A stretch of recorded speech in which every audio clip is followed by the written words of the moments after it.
नीतीश कुमार दू बेर पर्यटन केंद्र घोषित कऽ कऽ चलि गेल। पर्यटन केंद्र अजंग नहीं तैयार हुए। अभी तक ये जगह पर्यटन स्थल घोषित नहीं हुआ है। भ गेल है, एहि पर कहां पाई बड उठे है आ पैसा उन्हीं उड़ जाए।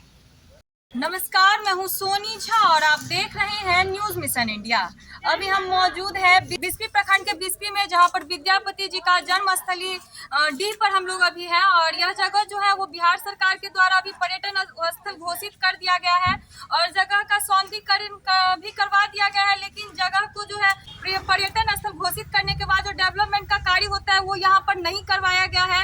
ये जगह जो कि काफी प्राचीन समय से है और उस हिसाब से यहाँ पर जो डेवलपमेंट का कार्य होना चाहिए वो नहीं करवाया गया है।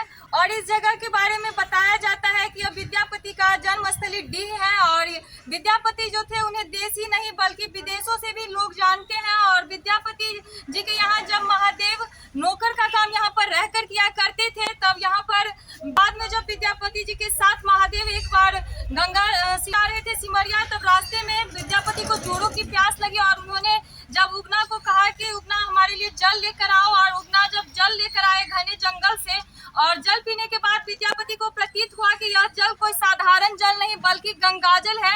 और तब उन्होंने उगना से जिद किया कि उगना ये जल तुम कहाँ से लाए। जब बहुत जिद किया तब उगना के द्वारा उन्हें बताया गया कि वो साक्षात महादेव हैं और वो अपनी जटा से जल लेकर के आए थे। तब महादेव के द्वारा एक शर्त भी रखा गया था कि इसके बारे में किसी को नहीं बताना है। और विद्यापति के द्वारा एक बार अपनी पत्नी के सामने विद्यापति के द्वारा महादेव का नाम विद्यापति ले लिए थे, तब महादेव वहां से गायब हो गए। और इसके बाद विद्यापति का एक गाना है जो काफी प्रसिद्ध है, उगना रे मोर कते गेला। जब वो उगना को ढूंढ रहे थे उस समय का एक गाना है। और उसके बाद विद्यापति उगना को ढूंढते ढूंढते गंगा में समाधि ले लिए थे। और ये जो कहानी है वो काफी प्रसिद्ध है और विद्यापति के लिखे गाने भी काफी प्रसिद्ध है। और यह जगह जो है वो मिथिलांचल का धर्मस्थली है, क्योंकि यहाँ पर खुद महादेव यहाँ पर रह करके नौकर का काम किए हैं। और यहाँ पर बगल में भैरवा स्थान है, जहाँ के बारे में लोगों को बताया जाता है कि जब महादेव यहाँ से चले गए थे तब वहाँ पर जा करके रह रहे थे। और वो वहाँ पर विद्यापति को स्वप्न भी दिए थे कि वो भैरवा स्थान में अब निवास करेंगे। और वो जगह भी काफी प्रसिद्ध है और यहाँ के जो लोग हैं उन लोगों से बात करते हैं और इस जगह के बारे में जानते हैं कि विद्यापति डीह के बारे में क्या कुछ उन लोगों को पता है। आपको विद्यापति डीह के बारे में क्या कुछ पता है? एहि जंग से नीतीश कुमार दू बेर पर्यटन केंद्र घोषित कऽ कऽ चलि गेल। पर्यटन केंद्र अजंग नहीं तैयार हुए। जीबीएस आयल छल, जीबीएसो मान कऽ सहारा दऽ कऽ चलि गेल। ओकरा 3टा पद ताले रहै, पीछा जाकऽ जानी एकटा पर कोनो पर रहल आ सेहो ओहो नहीं कुछ कऽ कऽ गेल।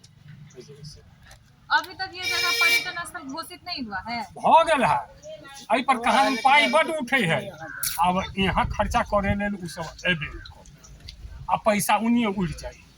यहाँ पर कुछ नहीं किया जाता है। एक नारायण चौधरी रहा, वो बहुत कुछ करे, बहुत ज्यादा करे लेल तैयार, उनमें कमी नहीं करी छल। ये स्थान के बारे में आपको क्या जानकारी है? ये स्थान तो विद्यापति के जन्म स्थान है। जन्म स्थान मान के जंग से एकटा डीह है बगल में है, वही पाखरी गाछ के वही कता पाठशाला। तकर बाद वही से आगा जे मान के डीहन के जेना घूमे फिरे वाला बहुत कुछ भट्ठा लोग लऽ जाइ छथि आ बच्चा के अथी करै छथि धरा के, तब कहीं स्कूल में जाइ छै पढ़बे। अच्छा, बच्चे का पढ़ाई जो शुरू होता है उस मिट्टी से पहला पढ़ाई होता है बच्चे का? जी बहुत लऽ जाइ छै सर। आप अपना परिचय दीजिए, नाम क्या है? हमर नाम राजवंशी साहब। विद्यापति डीह के बारे में आपको क्या पता है? हम सब जान रहल छी, पूर्व से सुनि रहल छी जे एही जगह विद्यापति के जन्म स्थान छल। इनका राजा शिव से दान स्वरूप में देने छल, जे हमसब सुनैत आबि रहल छी। या अखन तक मान रहल छी, हमसब मान के चलि रहल छी। और ये स्थान कब पर्यटन स्थल है? ये तीसरे साल हुआ था, लेकिन वास्तविक रूप में पेपर पर हुआ या नहीं हुआ, जैसे अभी तक यहाँ लिखा हुआ है बिहार पर्यटन लाइट इसमें दिया गया, थोड़ा सा सौंदर्यीकरण किया गया। इसके बाद फिर वैसे ही का वैसे ही रहा। इस पर जो यहाँ के जो स्थानीय लोग हैं उन लोगों के द्वारा कंप्लेन नहीं किया जाता है, क्योंकि स्थान को पर्यटन स्थल घोषित किया गया है लेकिन यहाँ पर कोई भी डेवलपमेंट का कार्य नहीं किया गया है। इस पर जो लोग इसमें लगे हुए हैं, हालांकि विधायक स्तर पर या सांसद स्तर पर उन लोग को कहा जाता है, लेकिन वो आप लोग क्या करते हैं वहाँ नहीं करते हैं, हम लोग को जानकारी नहीं। आप लोगों का क्या मांग है? आप लोग यहाँ का स्थानीय निवासी है और आप लोगों के बगल में जो पर्यटन स्थल है तो उस पर क्या हम लोग का तो मांग है कि जितना से जितना इनको सुंदर बनाया जाए, अच्छा बनाया जाए, ताकि विश्व के साथ साथ मिथिलांचल का या पूरे बिहार का या जहाँ तक मैथिली भाषी लोग इनको जानते हैं वहाँ तक इनका नाम प्रचार प्रसार हुआ, उसके माध्यम से मिथिलांचल मैथिली भाषा का विकास हो। हम लोग तो यही चाहते हैं। आप अपना परिचय दीजिए। मेरा नाम शंभूलाल जाधव, घर यही बगल में हुआ। इस जगह का महत्व क्या है? इस जगह का 2-4 महत्व है जिसके बारे में हम लोग जानते हैं। सबसे पहले तो यही जानते हैं कि महादेव जी इनके यहाँ चाकरी करने के लिए आए थे और इनके यहाँ निवास किए रहे। इनके बारे में सुनते हैं कि एक बार जब ये जा रहे थे कहीं दूसरे जगह, तो रास्ते में जब जा रहे थे इनको प्यास लगा विद्यापति जी को, तो पानी पिलाने के लिए कहे। जब वो पानी पिलाने के लिए कहे तो पानी ला कर दिए, तो इनको लगा विद्यापति जी को कि शायद ये गंगा जल है। सुनते हैं, ऐसा सुनते आ रहे हैं कि बहुत जिद हट करने के बाद उन्होंने अपना स्वरूप वहाँ दिखलाया और दिखलाने के बाद यही कहे कि आज के बाद हमारा जो यह रहस्य है किसी को जानकारी नहीं मिलनी चाहिए। अगर जानकारी मिल जाती है तो फिर हम आपके यहाँ इस रूप में नहीं रहेंगे।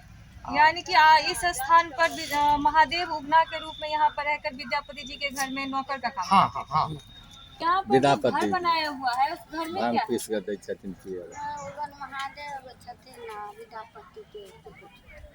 प्रतिमा बना हुआ है या फोटो लगा हुआ है? फोटो है, मूर्ति है। मूर्ति ये दरवाजा बंद करके रखा गया है, ये कभी खुलता नहीं है। ये खुल है पास चाबी कभी कभी यहाँ दरवाजा खोला जाता है।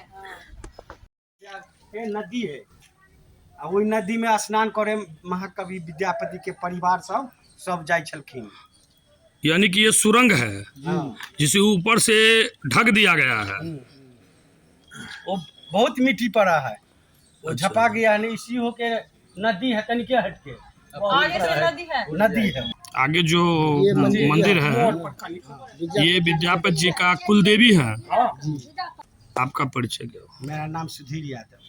अभी हमने यहाँ के जो गांव के स्थानीय लोग हैं उन लोगों से बात किया और उन लोगों का कहना है कि जगह तो बहुत ही प्राचीन समय से और इतना ऐतिहासिक जगह है, उन लोगों के यहाँ जो जगह है वो लोग भी गर्व महसूस करते हैं। लेकिन यहाँ पर जो बिहार सरकार के द्वारा इस जगह को पर्यटन स्थल घोषित कर दिया गया है, लेकिन यहाँ पर कोई भी कार्य नहीं करवाया गया है। यहाँ पर जो घर है ये भी पूरी तरीके से टूटा पड़ा है, नीचे फर्श वर्श सब टूट गया है और यहाँ जो पूरा जंगल वंगल लगा हुआ है, चारों तरफ गंदगी का अंबार है।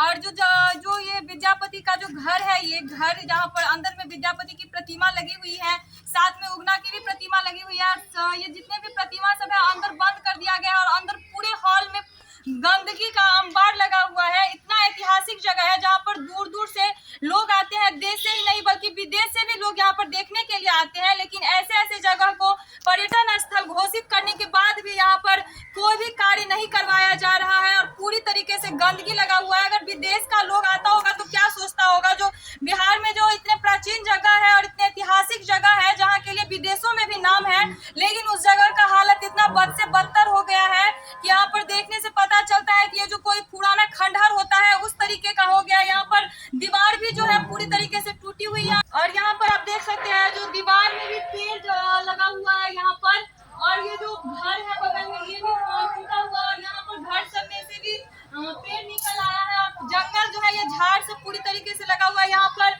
खतरनाक सांप बिच्छू भी हो सकते हैं, इतना जंगल झाड़ लगा हुआ है और अगल बगल के जो बच्चे लोग हैं वो भी यहाँ पर खेलने आते हैं, उन लोगों के भी लिए भी ये जगह खतरनाक साबित हो सकता है क्योंकि इतना जंगल है तो इसमें सांप बिच्छू तो होते ही होंगे। इस पर यहाँ के जो जनप्रतिनिधि हैं उनको ध्यान देना चाहिए और सरकार को भी ध्यान देना चाहिए। अगर पर्यटन स्थल घोषित किया है तो यहाँ पर डेवलपमेंट भी करवाना चाहिए। फिलहाल के लिए इतना ही, मिलते हैं किसी और नए वीडियो में।